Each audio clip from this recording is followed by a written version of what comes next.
Thank you so much for that kind introduction. You know, John is a man who loves his faith, he loves our state, and he loves our nation, and is so clear with his leadership at the Centennial Institute. John, thank you so much, and God bless you, John. Thank you.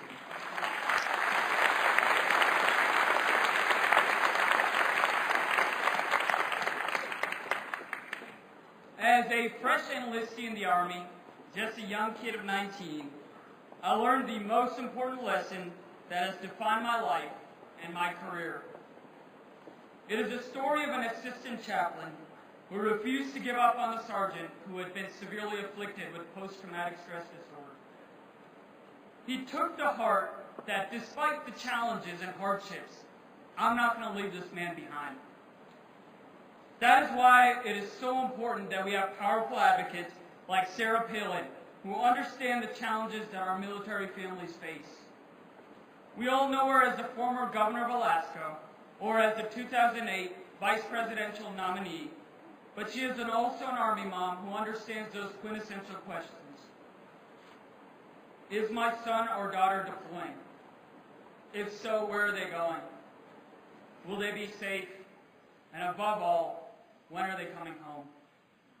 Today we are blessed to have her personal testimony as well as her patriotic insight as we seek to serve and honor our servicemen and women. Please join me in welcoming Governor Sarah Palin. Thank you so much.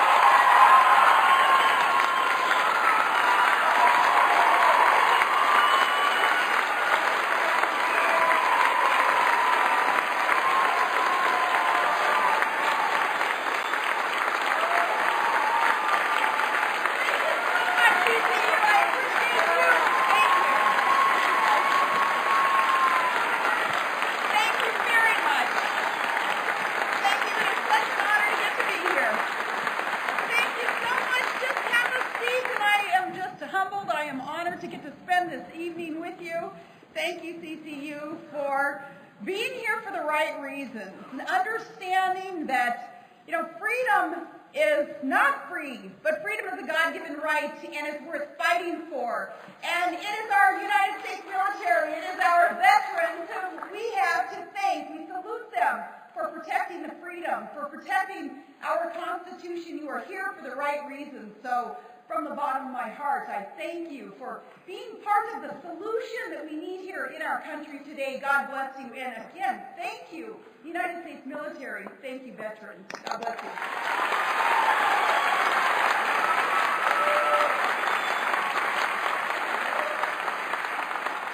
And before we get started even, in speaking of being here for the right reasons and supporting TAPS and all that Bonnie is doing and the sacrifices that she and her family have made in order to help those who have been touched by tragedy. I thank you for showing your financial support for such a group, and in order to kind of articulate in plain speak, in simple terms, which I'm very comfortable doing, I want to read you something. You probably have heard it before, but I want to read you something that we believe was written by Charles Providence some years ago. And it is, again, in just simple terms, why it is that we're able to assemble here today freely, why it is that we know that we can be here safely, and those with opposing views even are able to express their views and share and debate and discuss. The reason that we're able to do that is because of the sacrifices that our military has made for us. Let me read you this real quickly, because we do need to remember that it is because of the veteran, not the reporter, who has given us freedom of the press. It is our veteran, not the poet, who has given us freedom of speech. It is the veteran, not the campus organizer, who has given us freedom to protest. It is the veteran, not the lawyer, who has given us the right to a fair trial. It is the veteran, not the politician, who has given us the right to vote. And it is the veteran who salutes the flag, who serves beneath the flag, and whose coffin is draped by the flag, and who allows the protesters to burn the flag. It is the veteran who is allowing us to be here today. So, with that, we salute the veterans. We recognize that without the sacrifices that have been made by them, we would not be sitting here today. And what a place to be sitting today. A basketball court for one. I'm just tickled to get to be here. We just feel right at home. And in Colorado, a lot of similarities between Alaska and Colorado. I think that residents from both states, we both chuckle when other states describe their monumental mountains that we have. We all kind of just chuckle and look at each other, Colorado and Alaskan residents, because we know. Look forward to hearing from you here at CCU. And what a wonderful school this is. I was reading some of the foundational principles of CCU thinking, oh man, you guys are spot on here. If only everybody would embrace what is taught as foundational principle at CCU. Here as their mission is to honor Christ in all that they do and to impact our culture in support of traditional family values and the sanctity of life and compassion for the poor and having a biblical view of human nature and limited government and personal freedom, free markets, natural law, original intent of the Constitution, and Western civilization. As they are seekers of truth, I think you're spot on. That's exactly what it is that we need to impact our culture.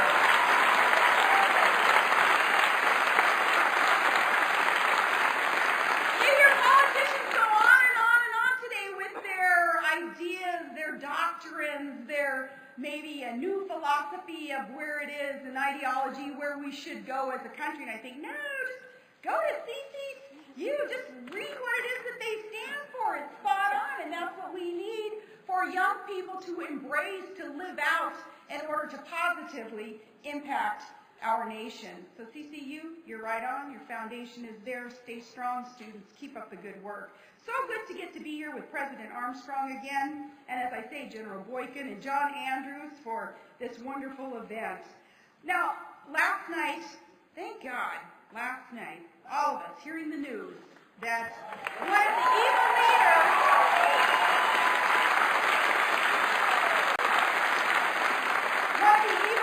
of Islamic extremists who was responsible for the murders of thousands of innocent Americans had finally met justice at the hands of America's finest. It is my honor to get to speak of those finest in uniform today. We get to pay tribute to those finest, our United States military. I know that we'll probably all remember as individuals where we were that September day when the horrific thoughts and ambitions and plans of this terrorist cut short the thoughts, ambitions, and plans of beloved, innocent Americans who were heartlessly murdered on September 11, 2001. God bless all the brave men and women in our military and our intelligence services who carried out the successful mission to bring Osama bin Laden to justice, and all those who had laid the groundwork over the years to make that victory possible. This historic action that was announced last night, it was the result of the diligence and the hard work and the character of countless American warriors. Those who know that those who spread evil, those with murderous intention, they must be contained. Those who would kill in the name of religion, they must be stopped. In Denver last May, I was on a panel that was moderated by Colorado Christian President Armstrong. I was there with radio hosts Hugh Hewitt and Dennis Prager. And we were asked a question on that panel, what we believed was the greatest threat facing America. Dennis Prager answered first, and he said that he believed the single greatest threat to our country's future is that we seem to be failing to pass on what it means to be an American to the next generation. And I agreed with his concerns.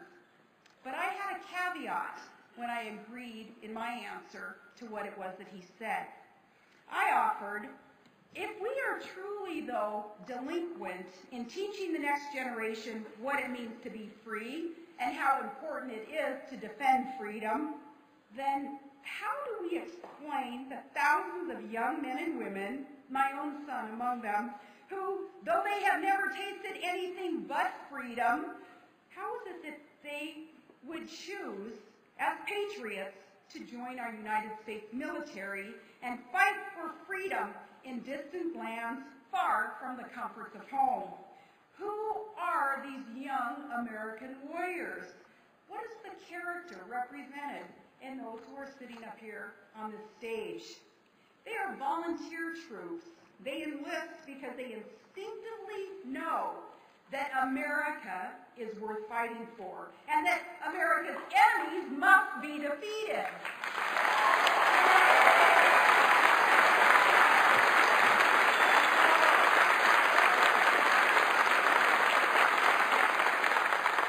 Fighting warriors in our armed forces are willing to lay their lives on the line to preserve and protect something greater than self, to defend the American ideal of liberty. They represent the very best among us. They embody our highest ideals, and they represent American exceptionalism. And yesterday, their courage and their determination brought us justice, especially justice for the victims of 9/11, those families. God bless those families who suffered so much on 9/11. Yesterday was a testament to the military's dedication and relentlessly hunting down an enemy through many years of war. And we thank our president, we thank President Bush for having made the right call.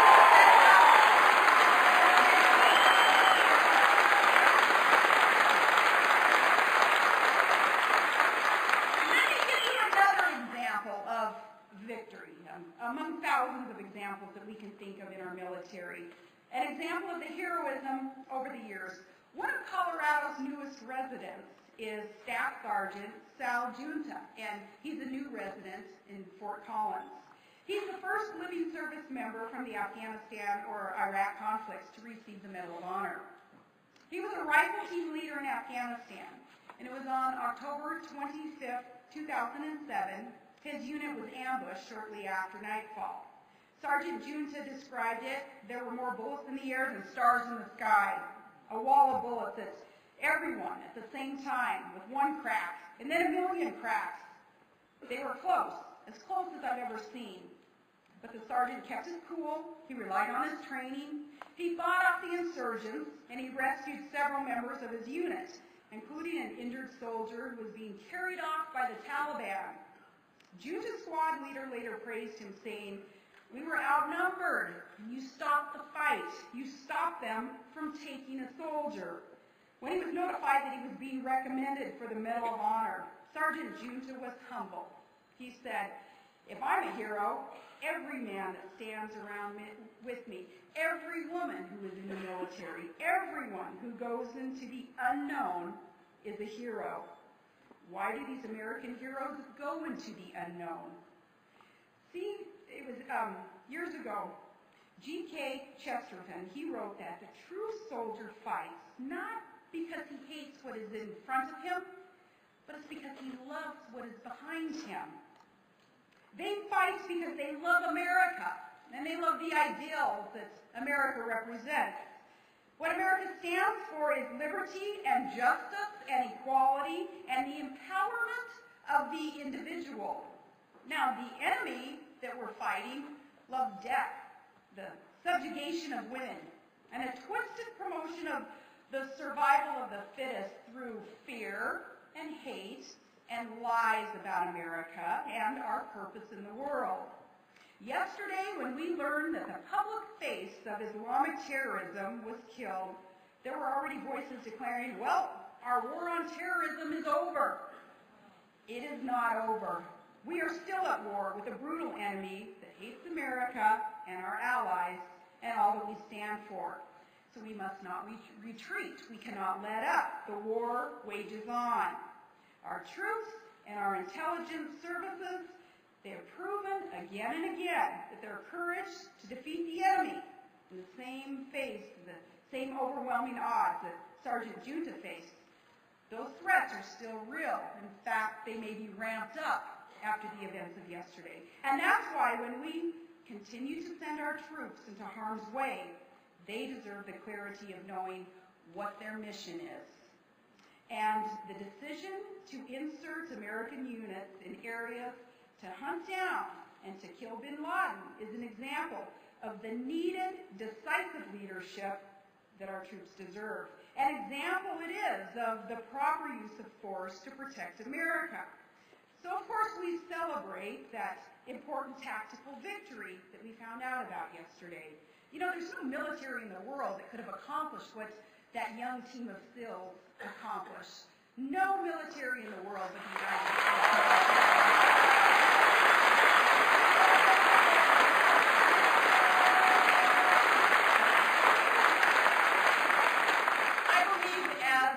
The details unfold and as we become more privy to the events that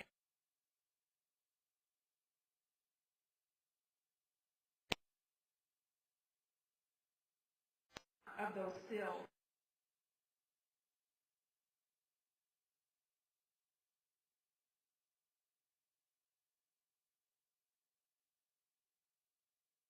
Think about it. One,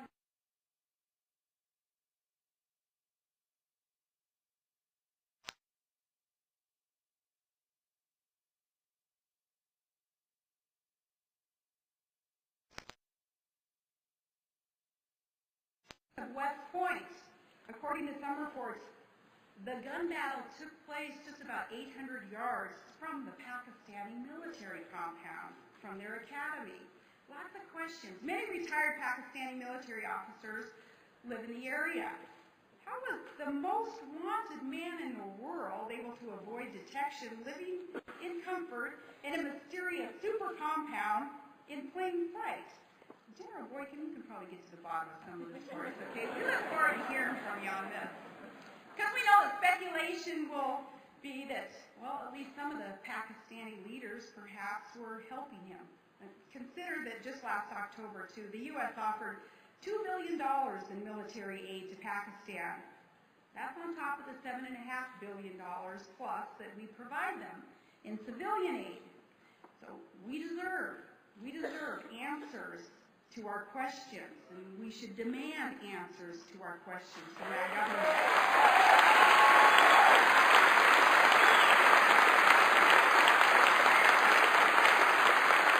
We also must demand that anyone who had cooperated in hiding bin Laden be brought to justice.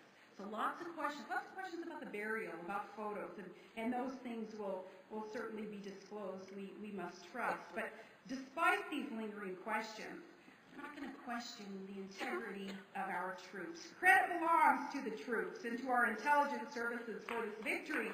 They were given a clear and a vital mission to define objectives, and they accomplished the mission. A lesson here, then, for effective use of force, as opposed to sending our troops on missions that are ill-defined. And it can be argued that our involvement elsewhere, say in Libya, is an example of a lack of clarity. See, these are deadly serious questions that we must ask ourselves when we contemplate sending Americans into harm's way. Our men and women in uniform deserve a clear understanding of U.S. positions on such a crucial decision. I believe our criteria before we send our young men and women, America's finest, into harm's way, I believe that our criteria should be spelled out clearly when it comes to the use of our military force. I can tell you what I believe that criteria should be. I can tell you what it should be in 5 points. First, we should only commit our forces when clear and vital American interests are at stake, period.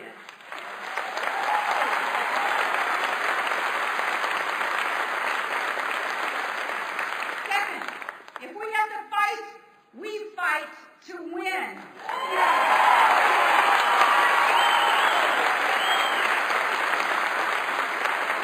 To do that, we use overwhelming force. We only send our troops into war with the objective to defeat the enemy as quickly as possible. We do not send our military a stretch-out mission with an open-ended and ill-defined mission. Nation building is a nice idea in theory, but it's not the main purpose of our armed forces. We use our military to win wars.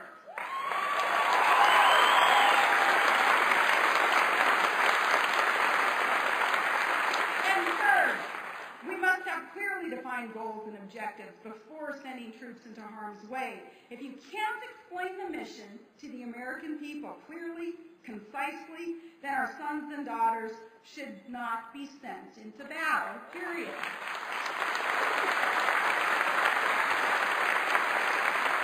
Fourth, American soldiers must never be put under foreign commands.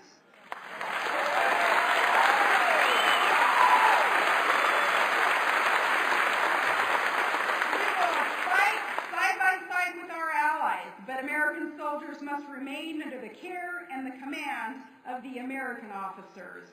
And fifth, sending our armed forces should be the last resort. We don't go looking for dragons to slay. However, we will encourage the forces of freedom around the world who are sincerely fighting for the empowerment of the individual. When it makes sense, when it's appropriate, we'll provide them with support and help them win their own freedom. We're not indifferent to the cause of human rights or the desire for freedom. We're always on the side of both. But we can't fight every war. We can't undo every injustice around the world. But with strength and clarity in those 5 points, we'll make for a safer, more prosperous, more peaceful world. Because as the U.S. leads by example, as we support freedom across the globe, we're going to prove that free and healthy countries, they don't wage war on other free and healthy countries. The stronger we are, the stronger and more peaceful the world will be under our example.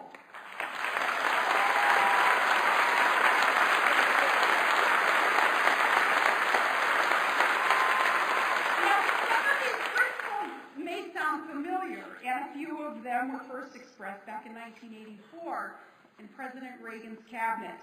They were designed to help us sharply define when and how we should use force, and they served us well in the Reagan years. Times are much different now, but I believe that by updating these time-tested principles to address the unique and changing circumstances and threats that we face today, they'll serve us well and into the future, now and into the future. Remember, Reagan liked to keep it simple, yet profound. Remember what he would say of the enemy? He'd say, "We win, you lose." And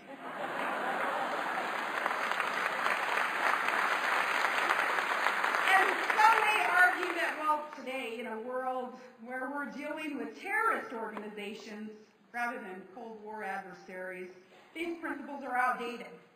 On the contrary, these principles are timeless. They will allow us to effectively and forcefully defend our vital national interests and those of our key allies in the age of terrorism. We must vigorously defend ourselves, but at the same time, we must not wear down our armed forces with never-ending and ever-increasing commitments. I believe that America, though, must never retreat into isolation. The world would be less safe and less free without our leadership. And we must never forget that America has a responsibility to lead. To whom much is given, much is expected.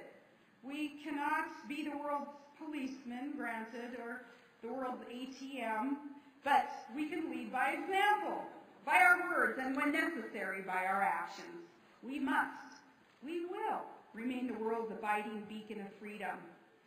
Now, we may hear from pundits, from some of the elite in the Beltway, the politicos. In fact, I often hear from them on a daily basis that some of these common sense ideas, which I dub them, that they're passe, and that America is in decline, is what some of them would articulate and want you to believe. But a nation that can produce and support the men and women that we have up here on stage, a man like Sergeant Junta, a nation that can produce these volunteer patriots and the brave warriors who defeated an enemy yesterday.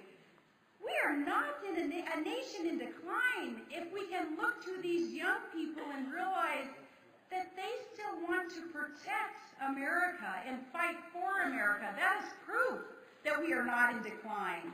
We have America's finest willing to sacrifice for the country.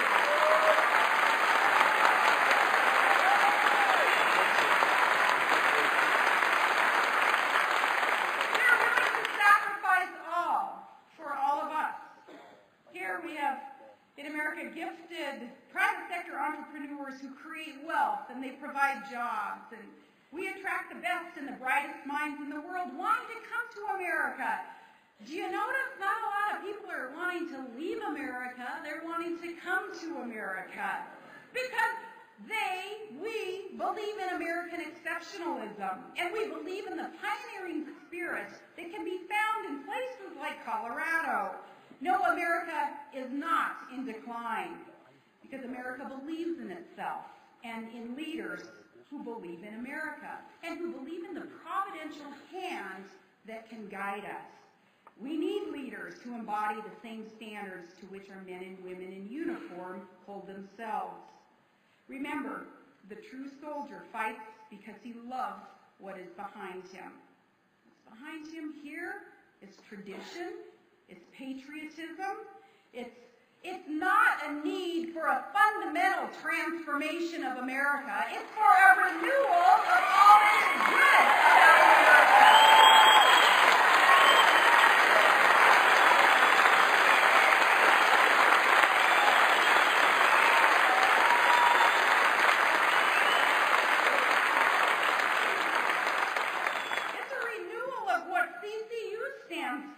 Our fighting men and women love America values. Remember that they love their families. They love this providential land which God has shed His grace upon. They love their fellow American. They fought for us. They've protected us. They've given us the justice that America deserves. They know that freedom isn't free. It's a God-given right. It's worth fighting for. They have made us proud. Now let's make them proud. Thank you for loving